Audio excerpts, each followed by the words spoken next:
We are frequently accused of being shrill, strident, or of ranting. I think the accusation is exaggerated, to say the least. Michael Roos has said that I was strident from the very first page of The God Delusion. I think the very first page of The God Delusion gives a rather fair picture of the tone of most, although not all, of the rest of the book. The boy lay prone in the grass, his chin resting on his hands. He suddenly found himself overwhelmed by a heightened awareness of the tangled stems and roots, a forest in microcosm, a transfigured world of ants and beetles, and even, though he wouldn't have known the details at the time, of soil bacteria by the billions, silently and invisibly shoring up the economy of the micro-world. Suddenly the microforest of the turf seemed to swell and become one with the universe and with the rapt mind of the boy contemplating it. He interpreted the experience in religious terms, and it led him eventually to the priesthood. He was ordained an Anglican clergyman and became a chaplain at my school, a teacher of whom I was fond. Our sport during lessons was to sidetrack him away from scripture and towards stirring tales of fighter command and the few. He had done war service in the RAF, and it was with familiarity and something of the affection that I still retain for the Church of England, at least by comparison with the competition, that I later read John Betjeman's poem. Our Padre is an old sky pilot. Severely now they've clipped his wings, but still the flagstaff in the rectory garden points to higher things. Well, it's not bad for Shrill and Strident. And the best candidate, I suppose, for strident in The God Delusion, maybe the only one, is the opening two sentences of chapter 2.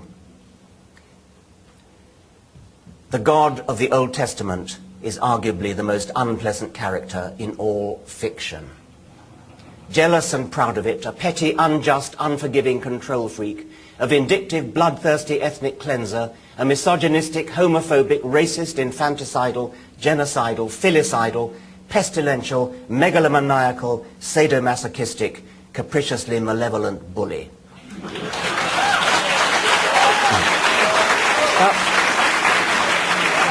That's about it. That's about it for the strident and the shrill. And even that was intended to be funny. I don't know whether it... As is another bit which conceivably might have been tagged as shrill and strident. Pope John Paul II created more saints than all his predecessors of the past several centuries put together, and he had a special affinity with the Virgin Mary. His polytheistic hankerings were dramatically demonstrated in 1981 when he suffered an assassination attempt in Rome, and attributed to his survival to intervention by Our Lady of Fatima. A maternal hand guided the bullet. One cannot help wondering why she didn't guide it to miss him altogether. Others might think the team of surgeons who operated on him for 6 hours deserved at least a share of the credit. But perhaps their hands, too, were maternally guided. The relevant point is that it wasn't just Our Lady who, in the Pope's opinion, guided the bullet, but specifically Our Lady of Fatima.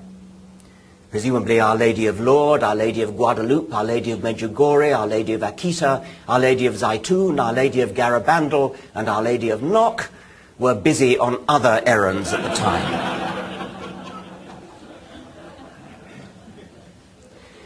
Our Lady of America has recently been discovered. This is a quote. Our Lady then asked me to draw a picture of her first appearance. She also requested a statue made in accordance to this likeness and placed after being solemnly carried in procession, and so on and so on and so forth. That's the Bishop of... Oh, doesn't say which bishop that is. Okay, let's get on. Another one. I'm trying to pick out the bits that could conceivably be regarded as strident and shrill. And the point I'm trying to make is that they're satirical, they're not strident, and if they are strident, it kind of comes from the source, which is usually the Bible. God's monumental rage whenever his chosen people flirted with a rival god resembles nothing so much as sexual jealousy of the worst kind, and it should strike a modern moralist as far from good role model material. The temptation to sexual infidelity is readily understandable, even to those who do not succumb, and it is a staple of fiction and drama, from bedroom fast to Shakespeare. But the irresistible temptation to whore with foreign gods is something we find harder to empathize with. To my naive eyes, "Thou shalt have no other gods but me" would seem an easy enough commandment to keep. A doddle, one might think, compared with "Thou shalt not covet thy neighbour's wife," or her ass, or her ox. Yet throughout the Old Testament, with the same predictable regularity as in bedroom fasts, God had only to turn his back for a moment and the children of Israel would be off and at it with Baal or some trollop of a graven image. Or, on one calamitous occasion, a golden calf.